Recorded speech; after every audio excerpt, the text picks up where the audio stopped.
क्या आप जानते हैं कि एज ए फ्रीलांसर आप अपना करियर शुरू कर सकते हैं और जिसमें बहुत ही ज्यादा पैसे लगाने की आवश्यकता नहीं है और आप अपने घर से बगैर किसी मेजर इन्वेस्टमेंट के इस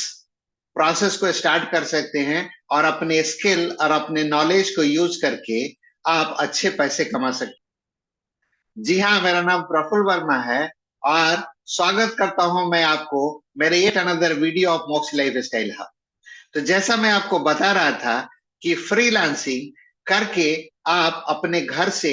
बगैर कोई मेजर इन्वेस्टमेंट के अपने काम को शुरू कर सकते हैं और एक स्केल अप करके आप एक अच्छे बिजनेस के रूप में इसको खड़ा कर सकते हैं और जिसमें बहुत ही ज्यादा लागत की आवश्यकता नहीं है और इसके लिए आपको बहुत ही ज्यादा परेशानी भी उठाने की आवश्यकता नहीं है। आपको छोटी छोटी कुछ पॉइंट्स को ध्यान में रखना है और उन पॉइंट्स को अगर आप कवर करते हैं तो आप घर बैठे फ्रीलांसिंग करके एक अच्छे बिजनेस को जन्म दे सकते हैं और उससे आप अच्छे पैसे कमा सकते हैं। तो यहाँ पे मैं आपको मेरे स्क्रीन शेयर के ऊपर लेके चलता हूँ और आपको बताता हूँ कि वो कौन कौन से पॉइंट हैं जिनको आप कवर करके एक अच्छी और साइजेबल फ्रीलांसिंग बिजनेस को स्टार्ट कर सकते हैं। तो जैसा आप देख पा रहे हैं मेरे स्क्रीन के ऊपर कि how to get started as a freelancer, तो इसमें मैंने 6 मेजर एस्पेक्ट्स को कवर किया है और अगर आप इन 6 स्टेप्स को प्रोसेस को फॉलो करते हैं तो आप एक बहुत ही बढ़िया फ्रीलांसिंग बिजनेस स्टार्ट कर सकते हैं और आप अपने बिजनेस को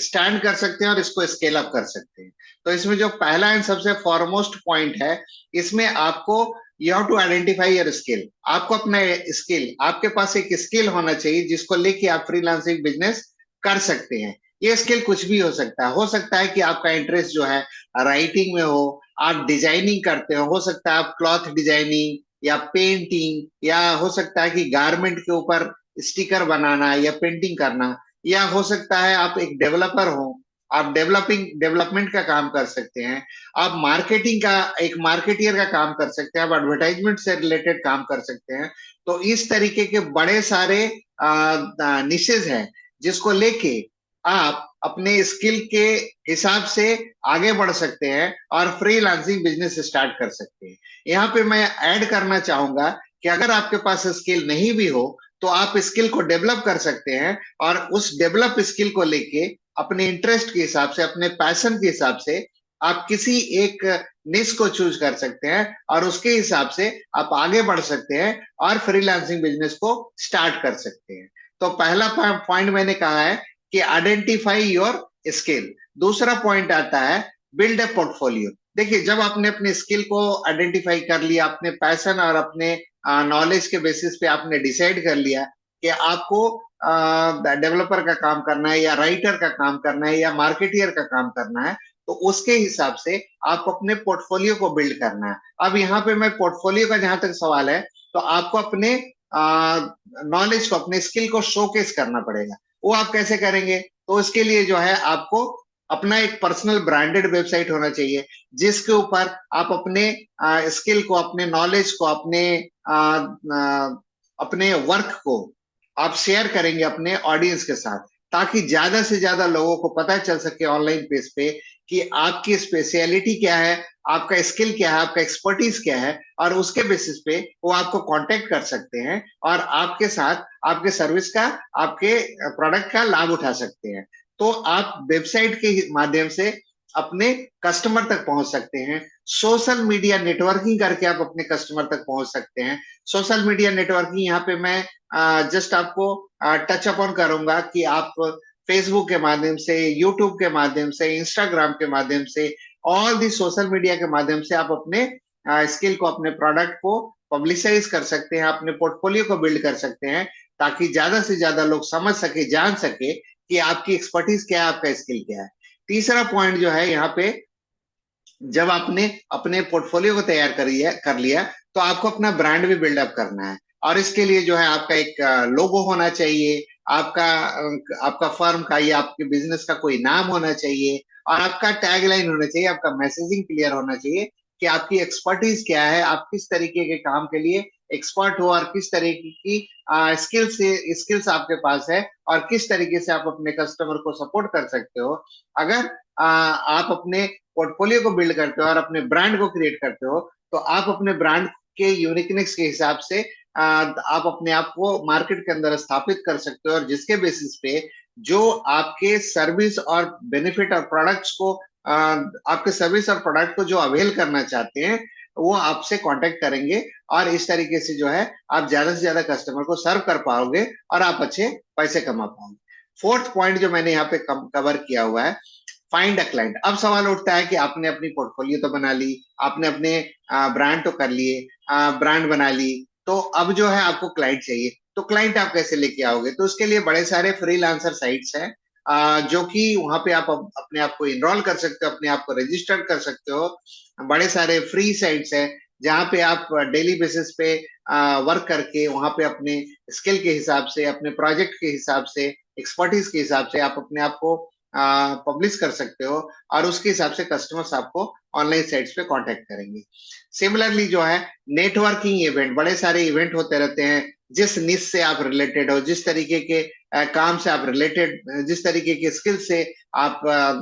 आपका जो हुनर है, आपका स्किल है, उस तरीके के इवेंट्स को आप अटेंड करके वहां भी आप नेटवर्किंग कर सकते हो, और नेटवर्किंग करके आप वहां से अपने प्रोडक्टिव क्लाइंट को आप अप्रोच कर सकते हो, जो प्रोस्पेक्ट को आप अप्रोच कर सकते हो, जिसके बेसिस पे आप काम ले सकते हो। सोशल मीडिया एक बहुत बड़ी प्लेटफॉर्म है जहां पे आप अपने आप को, जैसा कि मैं आगे के पॉइंट्स में भी बताया था, कि आप अपने आप को पब्लिसाइज कर सकते हो, और इस तरीके से जो है आप अपने क्लाइंट्स को अप्रोच कर सकते हो। फिफ्थ पॉइंट है बिल्ड अ रिलेशनशिप। अब रिलेशनशिप आपको बिल्ड करनी है, तो आप कैसे करोगे? तो मान लो कि आपने अपना प्रोजेक्ट पकड़ लिया। अब प्रोजेक्ट पकड़ने के बाद आपको तीन चार चीजों का ध्यान रखना है। एक तो है कि you have to deliver a quality work. ऐसा नहीं कि आपने कोई भी काम अपने कस्टमर्स को दिखा दिया कि you are good in certain things, और फिर जो है यू जस्ट शैबी तरीके से आपने काम करके अपने क्लाइंट्स को दे दिया, तो you don't make a rating there. तो उसमें क्या होता है कि कस्टमर आपको अच्छे पॉइंट्स पे रेट नहीं करता है। जैसे ऑनलाइन स्पेस पे क्या है कि आपको कस्टमर्स फीडबैक देते हैं, आप किस तरीके की service, what is the quality of service you are providing, और उसके बेसिस पे जो कस्टमर आपको रेटिंग करते हैं कि 1 to 5 के स्केल पे, अगर 5 है तो you are the best one, और अगर 3 है, 2 है, 1 है, तो इस तरीके से जो है पुअर टू बेस्ट आपको रेट करते हैं। तो अगर आपकी रेटिंग अच्छी है तो आपको ज्यादा से ज्यादा काम मिलेगा ऑनलाइन प्लेस पे। तो आपको ध्यान रखनी है कि आपका वर्क जो है उसका क्वालिटी जो है बहुत बढ़िया होना चाहिए। कम्युनिकेट इफेक्टिवली, आपको कस्टमर के साथ ट्रांसपेरेंसी रखनी है, और अपने कम्युनिकेशन को बहुत ही क्रिस्टल क्लियर रखना पड़ेगा, ताकि किसी भी तरह की मिसअंडरस्टैंडिंग, किसी भी तरह की कंफ्यूजन ना हो। आपका ऑफर जो है आपके क्लाइंट के लिए बहुत ही क्रिस्टल क्लियर होना चाहिए, कि आपके प्रोजेक्ट का कॉस्ट क्या है, आपके डिलीवरी साइकिल क्या है, आप कितने दिनों में प्रोजेक्ट को कंप्लीट करके देंगे। तो इन सारी बातों को आपको ध्यान रखना बहुत ही जरूरी है, और ये इफेक्टिवली आपको अपने क्लाइंट के साथ कम्युनिकेट करना जरूरी है। मीटिंग द डेडलाइन, ये एक बहुत ही इंपॉर्टेंट एस्पेक्ट है। अगर आप फ्रीलांसिंग बिजनेस से जुड़े हो, तो आपको इंश्योर करनी है कि आपने जो डेडलाइन कस्टमर्स को दिया हुआ है, जो डिलीवरी शेड्यूल आपने अपने कस्टमर्स को दिया हुआ है, you have to meet it 110%। अगर आप वहां पे मिस करते हो अपने डेडलाइंस को, तो हो सकता है कि कस्टमर आपको अच्छी रेटिंग ना दे, और वो आपके ओवरऑल बिजनेस में इम्पैक्ट कर सकता है, क्योंकि जो दूसरे नए कस्टमर होंगे वो आपको उस रेटिंग के बेसिस पे ही काम देंगे। तो आपको अपने कमिटमेंट को 110% मेंटेन करनी है, और आपको इंश्योर करना है कि आप अपने कस्टमर्स को प्रॉपरली सर्विस दे पाए।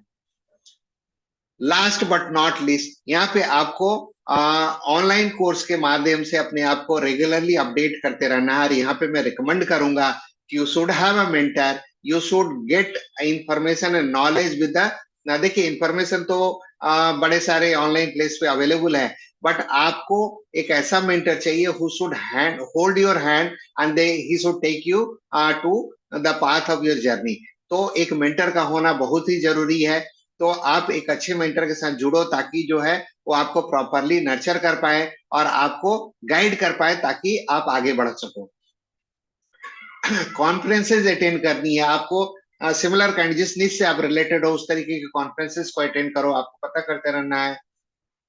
ऑनलाइन प्लेस के ऊपर कि वो कौन कौन से इवेंट, कौन कौन से कॉन्फ्रेंसेज हो रहे हैं अक्रॉस द बोर्ड, और आप मैक्सिमम कोशिश करो कि उस तरीके के इवेंट, उस तरीके के कॉन्फ्रेंसेस में पार्टिसिपेट करो, ताकि वहां पे आप लाइक माइंडेड लोगों से मिलो, अपने निश से रिलेटेड लोगों से मिलो, अपने निश से रिलेटेड क्लाइंट से मिलो, जो आपको वहां पे एक कोलेब्रेशन आप क्रिएट कर सकते हो, जिससे आप अपने बिजनेस को आगे बढ़ा सकते हो। तो ये एक बहुत ही अहम मुद्दा है कि आपको कॉन्फ्रेंसेस अटेंड करनी है, ताकि आप ज्यादा से ज्यादा लोगों के साथ जुड़ सको। और सबसे महत्वपूर्ण पॉइंट है कि stay up to date. Stay up to date के अंदर जो है, मैं कहना चाहूंगा आपको कि आपको लेटेस्ट ट्रेंड और टेक्नोलॉजी क्या रहा है, कौन सा नया टूल, कौन सा नया टेक्नोलॉजी आपके निज से रिलेटेड, आपके काम से रिलेटेड आ रहा है, उसके ऊपर आपको टैब रखनी है। आपको हमेशा अपने आप को अपग्रेड करते रहना है, ताकि आप अप टू डेट रहो और अपने क्लाइंट्स के रिक्वायरमेंट्स को 100% फुलफिल कर पाओ। प्लस आपको अपने इंडस्ट्री से रिलेटेड जो भी लेटेस्ट न्यूज लेटर्स, ई लेटर्स, बड़े सारे साइट्स है जहां पे आपके निश से रिलेटेड इंफॉर्मेशन आती रहती है, जहां पे आप अपने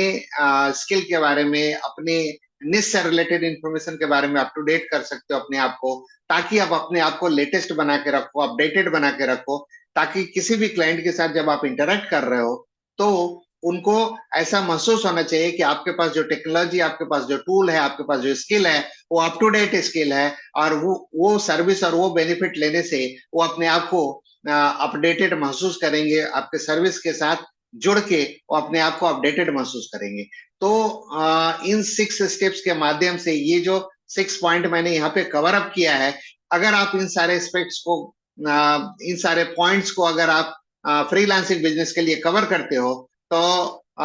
मैं कह सकता हूं कि एक प्रूवन मेथड है, और इन सारे एस्पेक्ट्स को कवर करके आप एक फ्रीलांसिंग बिजनेस बहुत ही अच्छे तरीके से स्टार्ट कर सकते हो, उसको स्टेबल कर सकते हो, आप उसको स्केल कर सकते हो। तो मैं उम्मीद करता हूं कि इस वीडियो के माध्यम से फ्रीलांसिंग बिजनेस में किन किन एस्पेक्ट्स को कवर करना है, किन किन एस्पेक्ट्स की जानकारी आपको चाहिए, और किन किन फैक्टर्स को आपको लेके चलना है और आगे बढ़ना है, ताकि आप अपने बिजनेस को आगे बढ़ा पाए। तो इस तरीके के वैल्यू पैक इंफॉर्मेशन के लिए मेरे चैनल को लाइक करें, सब्सक्राइब करें, और मिलता हूं मैं आपसे एक नए अंदाज में, एक नए टॉपिक के साथ, एक नए वीडियो के साथ, जहां मैं आपको ज्यादा से ज्यादा वैल्यू दे पाऊं और आप उससे ज्यादा से ज्यादा बेनिफिट ले पाए। तो इस उम्मीद के साथ, इस नोट के साथ मैं आज का वीडियो यही समाप्त